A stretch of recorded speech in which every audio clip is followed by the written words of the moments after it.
စနစ်မရှိတဲ့လုပ်ငန်းမှာပိုင်ရှင်ကပင်ပယ်ဆုံးပဲလုပ်ငန်းရှင်တယောက်ကသူ့လုပ်ငန်းတွေမှာအလုပ်ရှုပ်ဆုံးလူတယောက်ဖြစ်နေပြီဆိုလို့ရှိရင်အဲ့ဒါဂုဏ်ယူစရာမဟုတ်ပေနဲ့စိုးရိမ်စရာဖြစ်နေပြီလို့ကျွန်တော်ပြောချင်ပါတယ်ဘာလို့လဲဆိုတော့မိတ်ဆွေကိုယ်တိုင်ကလုပ်ငန်းရေးပလင်းပေါက်ဖြစ်နေလို့ပါပလင်းပေါက်ဆိုတာကအေးဖြစ်ဒါအေးဖြစ်ပေါ့ဗျာကျွန်တော်တို့အေးပလင်းပေါက်ကနေပဲထွက်လို့ရတာပေါ့နော်အဲ့လိုမျိုးပဲဆုံးဖြတ်ချက်တိုင်းကိုမိတ်ဆွေစီရပဲလာမေးနေရတယ်အသေးဖွေးကိစ္စတိုင်းမှာလေမိတ်ဆွေပါဝင်နေရသေးတယ်ဆိုလို့ရှိရင်မိတ်ဆွေမအားတဲ့အချိန်ခါလုပ်ငန်းကရှေ့ဆက်မတိုးနိုင်တော့ဘူးဒါကြောင့်အလုပ်တစ်ခုချင်းစီမှာမိတ်ဆွေမပါပဲဆုံးဖြတ်နိုင်မယ်လုပ်ပိုင်ခွင့် authority နဲ့စံသက်မှတ်ချက်တွေကိုထားရှိထားဖို့လိုအပ်ပါတယ်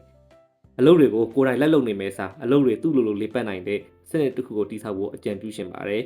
မိတ်ဆွေကိုယ်တိုင်ကိုလုပ်ငန်းမှာအလုပ်ချုပ်ဆုံးသူဖြစ်နေတုံးပဲလားစဉ်းစားကြည့်ပါဒီလိုစနစ်တွေတည်ဆောက်ပုံတွေကိုဆက်လက်မျှဝေပေးတော့မှာဖြစ်တဲ့အတွက်ကြောင့်